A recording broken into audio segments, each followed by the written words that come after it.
Disertantes pueden pasar a...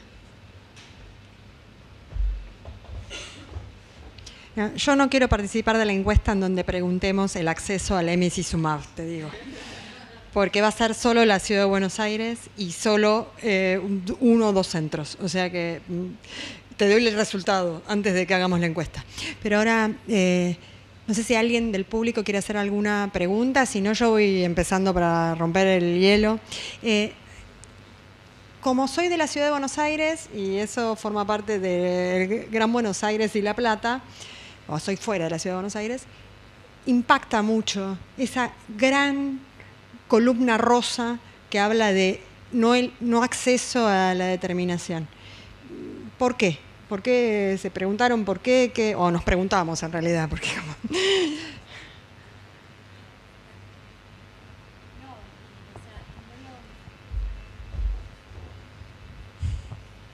No lo preguntamos, no fue algo que evaluamos. Sí podemos hacer.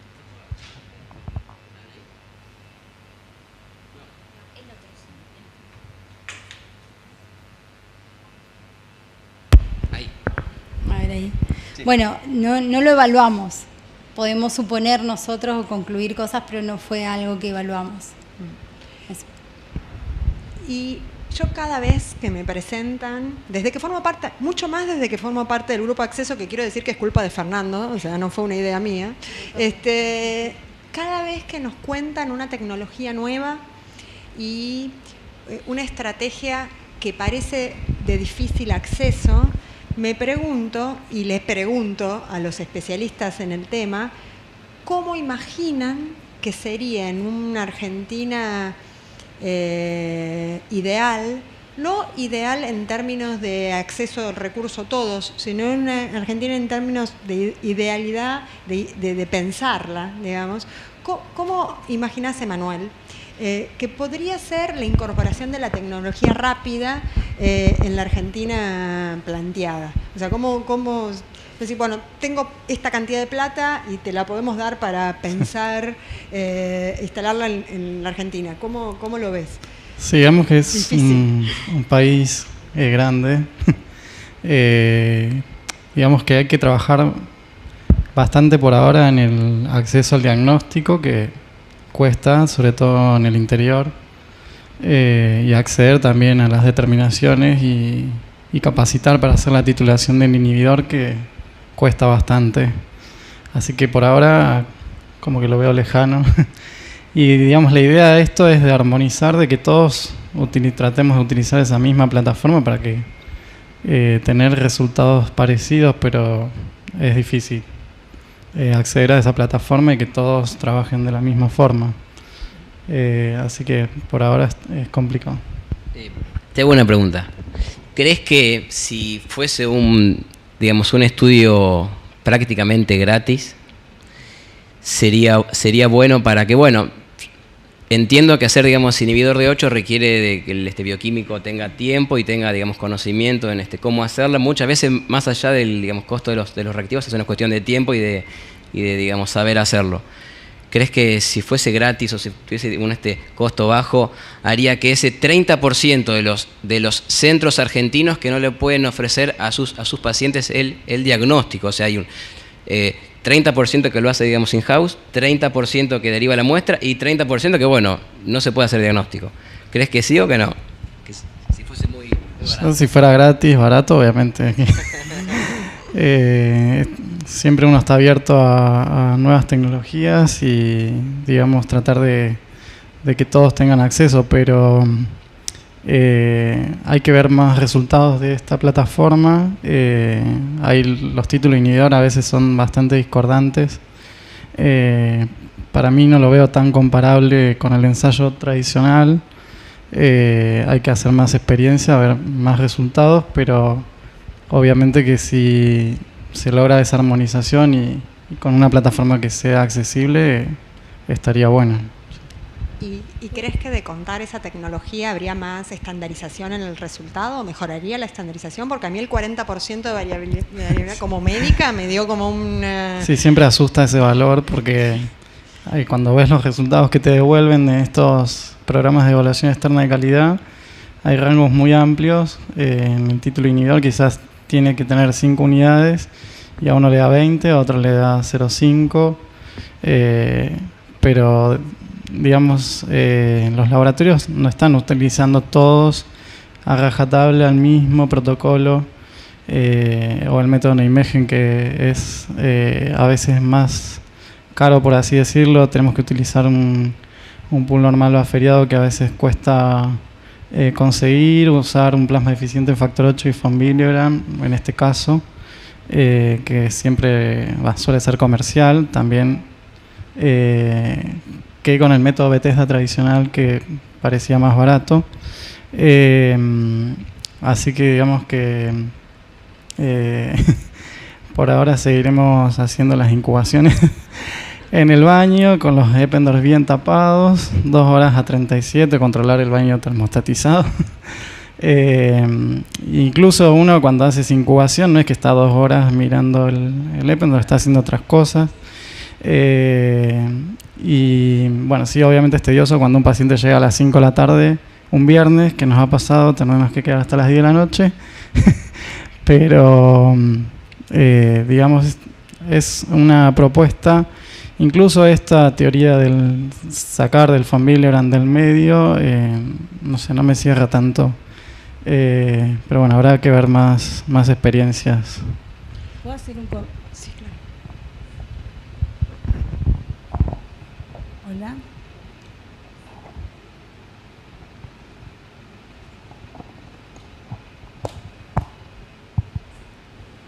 ¿Se escucha? Yo no les quiero hacer una pregunta, quiero hacer un comentario. No se escucha, ¿no? Hay otro. Hola, ahí sí, acá. En realidad no nos cansamos de decir siempre lo mismo en todas las ocasiones que tenemos de hablar de hemofilia adquirida. No sé.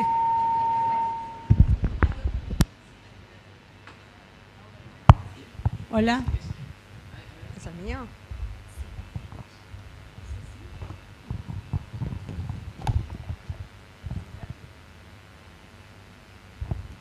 ¿Este se escucha? Bueno, hace años que venimos hablando de hemofilia adquirida y hace años que venimos dando charlas de hemofilia adquirida en distintos puntos del país, algunas acompañadas por la doctora Dubosc, acá presente, ella como bioquímica y muchas veces yo acompañándola como hematóloga.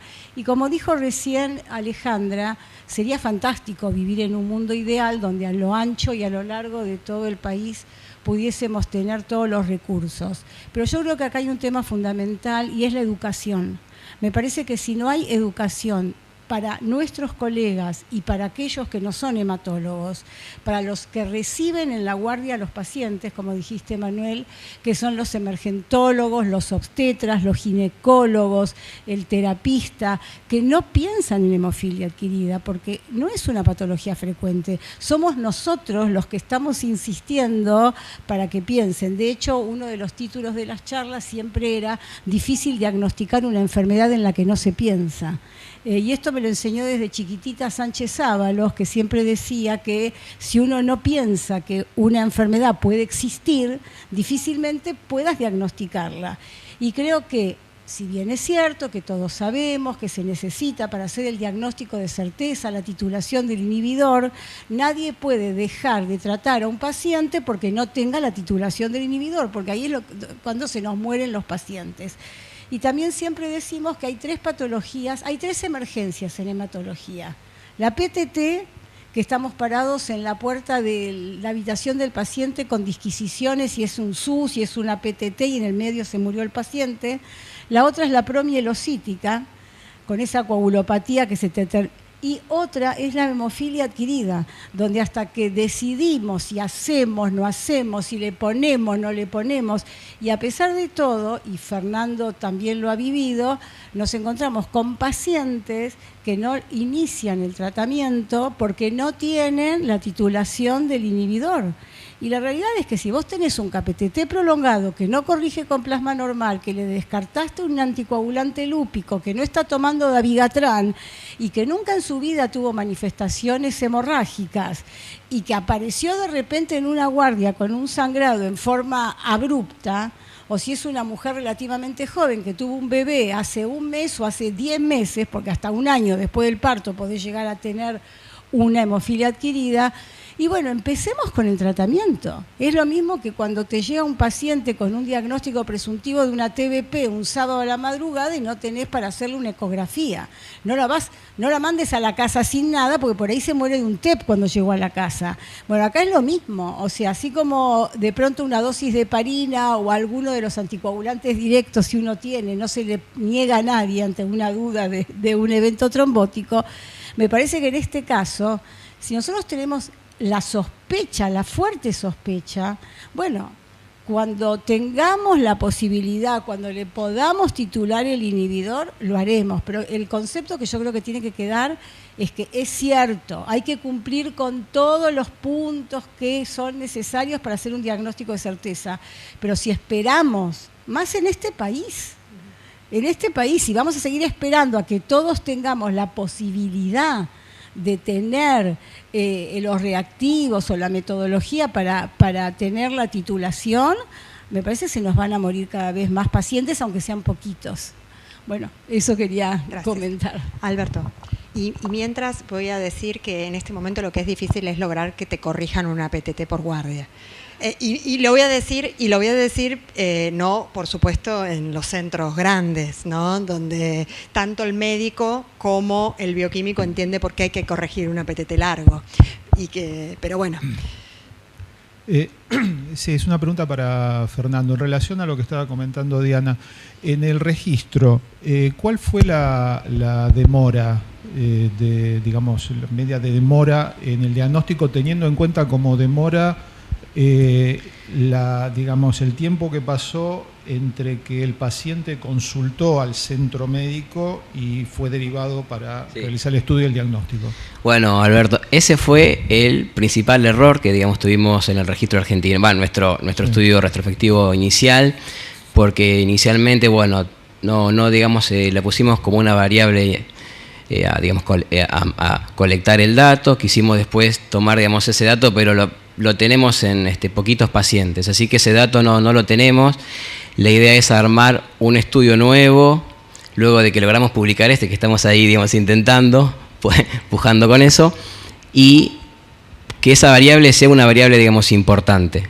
Pero bueno, si querés, digamos, te respondo con los datos mundiales. O sea, en general, como viste ahí en el estudio español, tuvo una demora de 19 días el diagnóstico. Hay un estudio nuevo finlandés que tiene pocos centros que concentran hemofilia adquirida con una demora mucho menor de 7 días.